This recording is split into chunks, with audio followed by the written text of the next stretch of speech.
get ready to raise the dead. On this edition, we're resurrecting Vernon Zimmerman's 1980 reflexive slasher, Fade to Black. The film stars Dennis Christopher as Eric Binford, a psychotic cinephile engaged in murders inspired by iconic Hollywood films. Long before Scream popularized the concept of killers enacting their own movie, Eric engaged in horror cosplay to commit murder. The reflexivity doesn't end there. Eric drops classic lines while attacking his victims, as the film proper is interspersed with clips from movies that parallel the principal action. This takes the audience inside Eric's fractured mind, illustrating the inspiration these films provide. Fade to Black features 3 characters on a collision course. Alongside Eric, there's model Marilyn and police psychologist Dr. Moriarty. Played by Linda Carriage, Marilyn is a dead ringer for Marilyn Monroe and becomes the object of Eric's obsession. Tim Thomerson as Moriarty analyzes Eric and follows his growing trail of bodies. Like Psycho, Eric serves as the principal reference point and remains a sympathetic protagonist. Eric lives a circumscribed LA existence in which he works as a delivery boy for a film distributor, where his boss verbally abuses him and his coworkers bully him. He returns home only to receive additional scorn from Aunt Stella. Played by Eve Brent, Stella took Eric in as a baby after his mother supposedly died and his father split. She has since become wheelchair-bound and bitter as she blames Eric for the car accident that disabled her. His sole source of solace comes in screening classic films in his room. His luck appears to change after meeting Marilyn. He gives her a ride and invites her on a date. The real trouble starts when Marilyn unwittingly stands him up. Dejected, Eric wanders the streets of LA, collects insults from a prostitute, and returns home to escape into his films.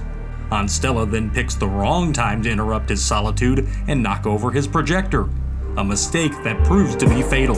Gaining inspiration from Richard Widmark's performance in the 1947 film noir Kiss of Death, Eric reenacts a scene in which Widmark's character pushes a wheelchair-bound woman down a flight of stairs. Stella's death breaks Eric's tenuous hold on sanity.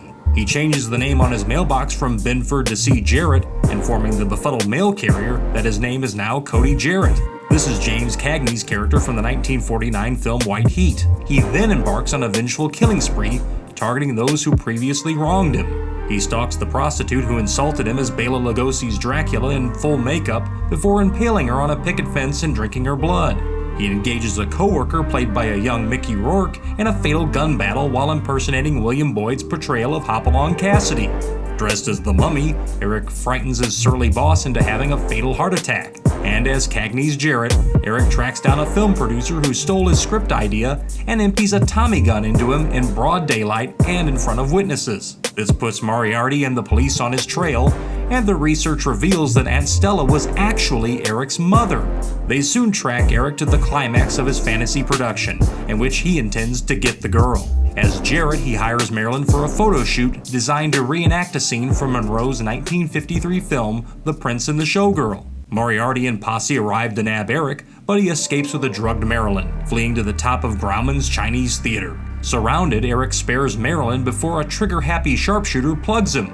With his last breath, he reenacts the finale of White Heat before falling to his death. Released by producer Irwin Yablans of Halloween fame, Fade to Black didn't fare as well as that horror classic at the box office. Despite the apparent lack of receipts, the film earned multiple Saturn Awards nominations, with Eve Brent winning Best Supporting Actress. The film eventually found a cult following on home video, with a VHS release from Media in 1981 and DVD from Anchor Bay in 2014.